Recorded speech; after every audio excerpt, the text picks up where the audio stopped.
बोकारो दिन भर में आज नमामि गंगे परियोजना के तहत बोकारो में चल रहे दामोदर स्वच्छता पखवाड़े में आज लोगों ने कहां चलाया सफाई अभियान। करेंगे इसकी चर्चा बस कुछ ही देर में।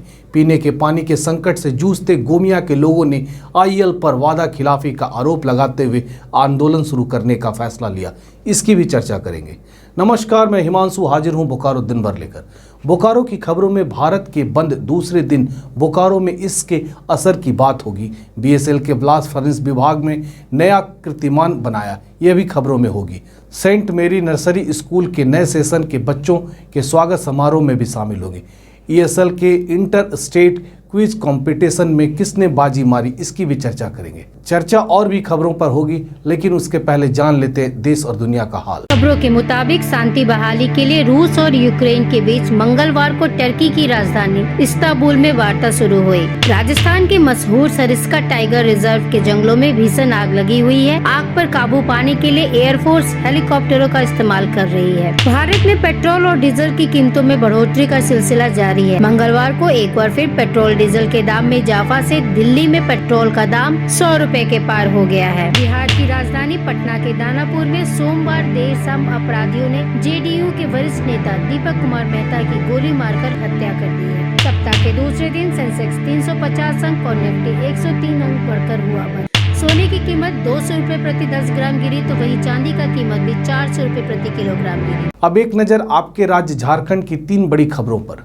कृषि क्लस्टर के रूप में झारखंड के 100 गांवों को मॉडल विलेज के रूप में विकसित करने के लिए MOU को अंतिम रूप दे दिया गया है। रांची की भ्रष्टाचार निरोधक ब्यूरो की टीम ने मंगलवार को रांची SSP कार्यालय में कार्यरत एक क्लर्क को 5000 रुपए घूस लेते रंगे हाथ गिरफ्तार किया है। नागपुरी साहित्य को अलग पहचान दिलाने वाले झारखंड के प्रख्यात शिक्षाविद, साहित्यकार और संस्कृति कर्मी रहे डॉक्टर गिरधारी राम गोंजू को मरणोपरांत पद्मश्री सम्मान से नवाजा गया। तो ये थी देश, दुनिया और झारखंड की खबरें। अब नजर डालते बोकारो के 9 प्रखंडों में से कुछ प्रखंडों की खबरों पर जो आज सुर्खियों में बनी रही।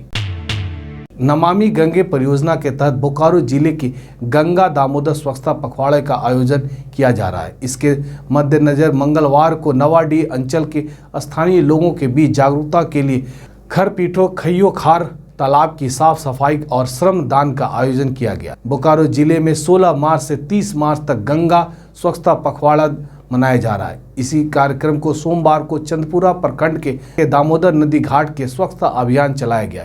इस दौरान प्रशासनिक अधिकारियों की अगुवाई में स्थानीय पंचायत प्रतिनिधि और स्थानीय निवासी ने मिलकर नदी घाट और उसके आसपास के क्षेत्रों का सफाई किया। इस दौरान सभी ने नदियों, तालाब और समेत अन्य जल स्रोतों को स्वच्छता बनाए रखने के लिए संकल्प भी लिया।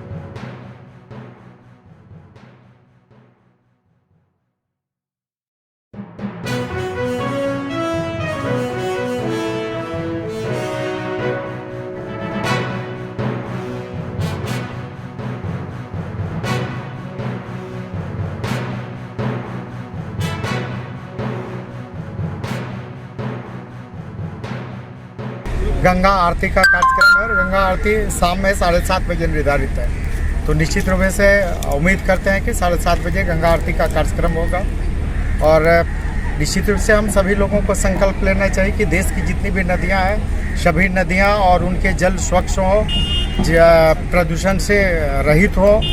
और आज उस संदर्भ में अगर हम लोग बात करें तो यहाँ पर चूँकि दामोदर महोत्सव मना रहे हैं, तो दामोदर नदी का जल भी गंगा की तरह पवित्र और स्वच्छ हो, इस दिशा में सबको सकारात्मक पहल करने की आवश्यकता है। इसी संदर्भ में TTPS ललपनिया के द्वारा जो छाया गिराया जा रहा है टेनुघाट डैम में कटेल नदी के माध्यम से, तो कहीं न कहीं टेनुघाट डैम का भी जल प्रदूषित हो रहा है और टेनुघाट डैम का अस्तित्व भी संकट में पड़ रहा है। तो इसलिए आग्रह करेंगे, प्रशासन और सरकार से आग्रह करेंगे कि जल्द से जल्द TTPS प्रबंधन के विरुद्ध सख्त कार्रवाई। सेंट्रल ट्रेड यूनियन संगठन द्वारा बुलाए गए 2 दिनों 28 और 29 मार्च के भारत बंद का असर बोकारो में मंगलवार को भी दिखाई दिया। भारत सरकार के कथित जन विरोधी मजदूर विरोधी नीति के खिलाफ बुलाए गए बंद में जिले में कई स्थानों के कर्मचारियों ने हिस्सा लिया। सार्वजनिक क्षेत्र में कई बैंकों के कामकाज पर इसका अच्छा खासा असर पड़ा।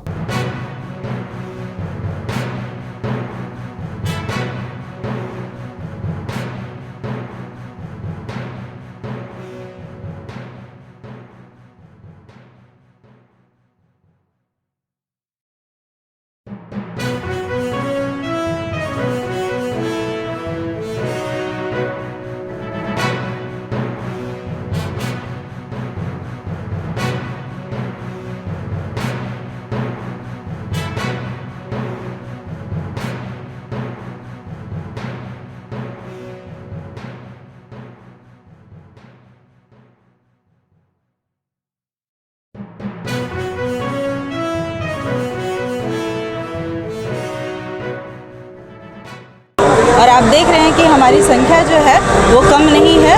ना सिर्फ यहाँ, ये तो हमारा जोनल ऑफिस और मेन ब्रांच है बोकारो का, और भी ब्रांचेज जो है बोकारो में जितने भी बैंक के हैं, हर बैंक के बाहर आप कहीं हमारे स्टाफ को आप देखेंगे हड़ताल के साथ जो कि जुड़े हुए हैं, और वो लोग जोरों शोर से अपना जो कि है अपना प्रतिभागी दे रहे हैं, अपना प्रतिक्रिया ला रहे हैं। आपकी मांगे नहीं मानती है तो क्या आगे आप लोग का? सरकार अगर हमारी मांगे नहीं मानती है तो जिस तरह से हम अब तक से लड़ते आए हैं, आगे भी हमारी लड़ाई जो है जारी रहेगी।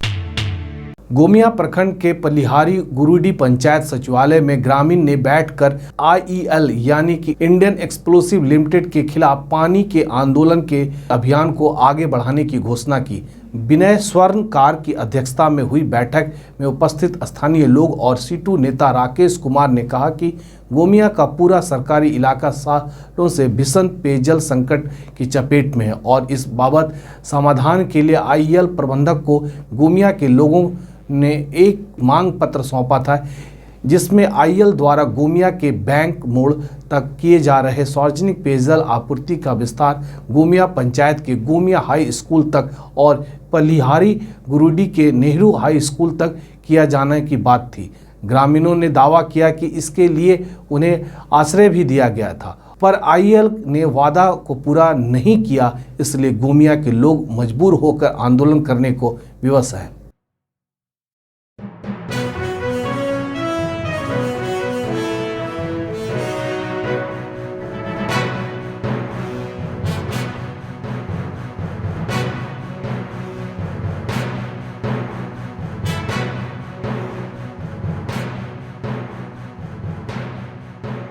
IEL कंपनी के अंदर हम लोगों ने पिछले 1 वर्ष से जो आंदोलन चला रखा है गोमिया और पलिहारी की तरफ से, वो आंदोलन यह है कि हम गोमिया और पलिहारी के लोगों ने मांग किया था कि आप जो बैंक मोड़ तक सार्वजनिक पेयजल आपूर्ति करते हैं उसका विस्तार गोमिया पंचायत के गोमिया हाई स्कूल तक और पलिहारी गुरुडी के नेहरू हाई स्कूल तक कीजिए। इस संदर्भ में हम लोगों ने 1 साल पहले से मेमोरेंडम दिया है।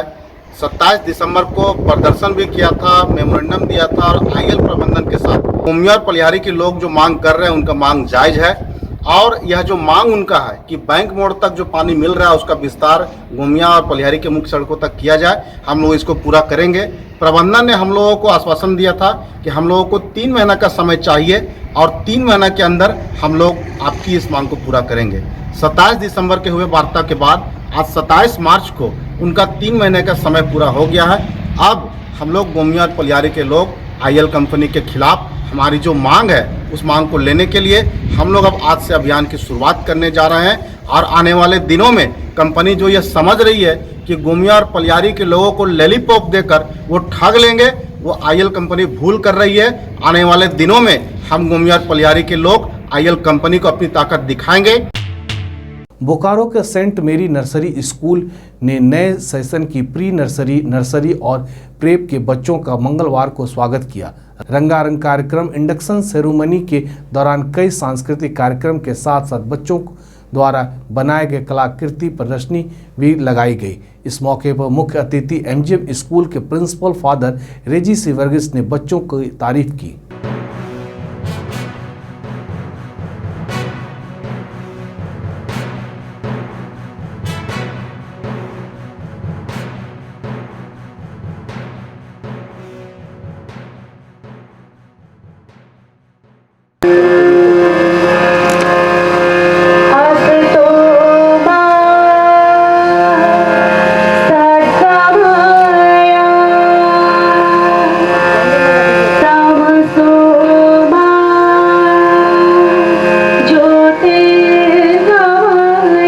पहले मैं सभी अभिभावकों को धन्यवाद देता हूं कि वो अपने बच्चों को स्कूल में फिर से वापस नए सत्र में डालने के लिए बढ़ चढ़ कर काफ़ी उत्साहित वो एडमिशन ले रहे हैं और स्कूल भेजने की कोशिश कर रहे हैं। जबकि पैंडमिक 2 साल बिल्कुल भय और एक अनिश्चितता में उनको रखा, लेकिन ज़िंदगी तो हमेशा अनिश्चितताओं से भरी हुई है, उसको तो सामना करना पड़ेगा। एक साहसी पुरुष के तहत हम सब वीर अभिमन्यु के तहत हमें हर सिचुएशन को फेस करना है और उसी सोच के साथ पेरेंट्स अभी एडमिशन लेने आ रहे हैं। ट्यूटोरियल सेंटर भागाबान ने ईएसएल स्टील लिमिटेड द्वारा आयोजित इंटर स्टेट क्विज कंपटीशन के जूनियर ग्रुप का पहला स्थान प्राप्त किया, जबकि एक्सल 30 सेंटर ने सीनियर ग्रुप में अव्वल स्थान हासिल किया है। शैक्षिक परियोजना प्रेरणा के तहत ग्रामीण इलाकों के छात्रों को मुफ्त गुणवत्ता शिक्षा मुहैया कराने के मकसद से आयोजित इस प्रतियोगिता में 100 से अधिक छात्रों ने भाग लिया, जिसमें से 48 ने फाइनल राउंड में जगह बनाई।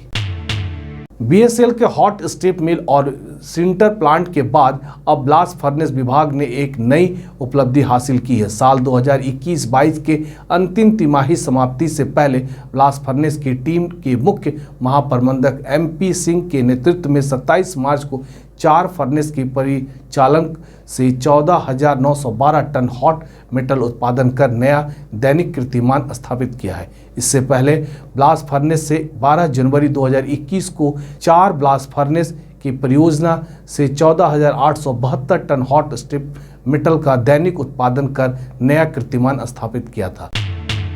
अब जान लेते हैं बोकारो जिले के तापमान। मौसम विभाग के अनुसार आज का अधिकतम तापमान 38 डिग्री सेल्सियस और न्यूनतम तापमान 20 डिग्री सेल्सियस रिकॉर्ड किया गया। आप अपने आसपास की घटनाएं और समस्याओं को हमें व्हाट्सएप कर सकते हैं। हमारा व्हाट्सएप नंबर है 9334210302। इसी तरह बोकारो की तमाम खबरों को जानने के लिए आप हमारे चैनल बोकारो टाइम्स को लाइक कीजिए, सब्सक्राइब कीजिए और शेयर कीजिए।